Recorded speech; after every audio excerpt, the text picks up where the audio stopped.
This is the Hidden Killers podcast with Tony Brueski. Featuring author, psychologist, and daily contributor, Shavaun Scott. The trial of Chad Daybell continuing on, and new evidence that has never been heard before coming to light. I'm talking about text messages, and I'm also talking about a jailhouse phone call, a very long jailhouse phone call between Chad and Lori that was played this last week that really...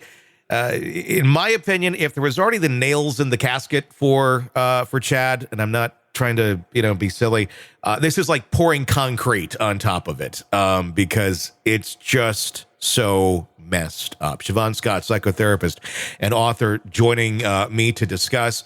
We're going to play some of these clips here, but what was your reaction after hearing this thing in its entirety?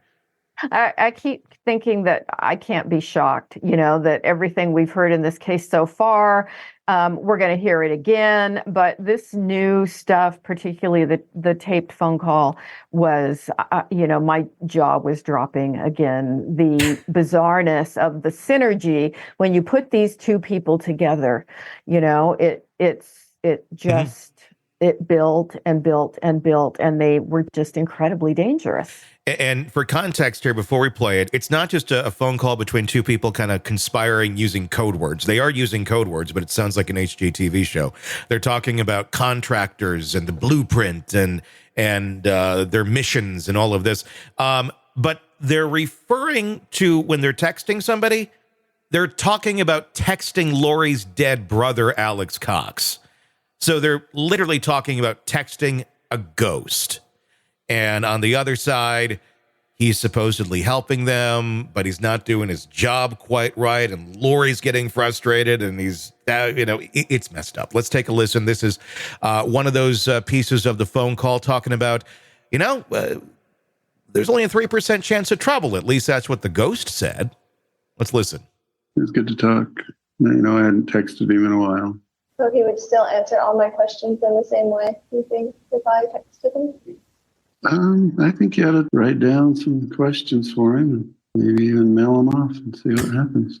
If he'll respond to you. I have no doubt. Don't forget President Holland's talk, that snippet. He seemed like he wants to text you if he could. Yeah, that's all true. That's all I can say. No, he's still very interested. He hasn't, forgotten about us. Remind him when you do text him back that at the beginning of this project, he said there was only a 3% chance that there would be trouble from certain aspects. And that seems like 100% trouble, because that's where it all started. So find out about that. See what he has to say for himself on that issue. And you know exactly what I'm talking about. I do. You call what I'm talking about? Oh, I know exactly what you're talking about. I know what you're talking about. A couple things in there. Chad having to kind of qualify. It's all true. It's all true. Talk to him about that 3%. Got it, like you're really talking to a contractor. The hell's going on in that call? Yeah, he's really trying to persuade her and reassure her, and she's having some doubts. As we're glad that she's aware enough to say, okay, I may be in trouble here. Obviously, you're in trouble. Mm-hmm. But it made me wonder again, how much does he believe this? Yeah. He's very manipulative. He's working her, and she's naive and psychotic enough to go along with it at this point. Did he believe it 50%? Did he believe it 80%? Is it a case of, there's a rare condition that happens with two people called folie deux, where one person is quite psychotic and latches on to another person who's psychotic, and they share a delusional belief, and then they both, jump into it. So is it something that's going to be the best fit? We haven't heard a psych eval from him. We're not hearing a defense of insanity.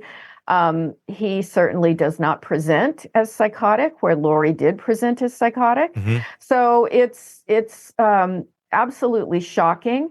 And the fact that the two of them can just talk about text with a dead person and they both nod their head. And then there was so much chuckling in the call, giggling. I mean, that was creepy and strange. And so, as I say, my jaw dropped over listening to this. Because their blueprints, their missions or goals, however they're describing it, it's about killing people. It's about killing their kids. It's about killing their spouses. And it's just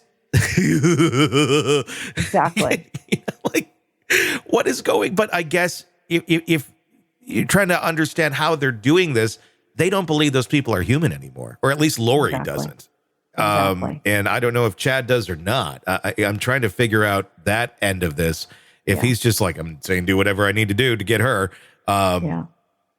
But there's like real things that they're referring to that are so consequential for life. Want to listen ad-free?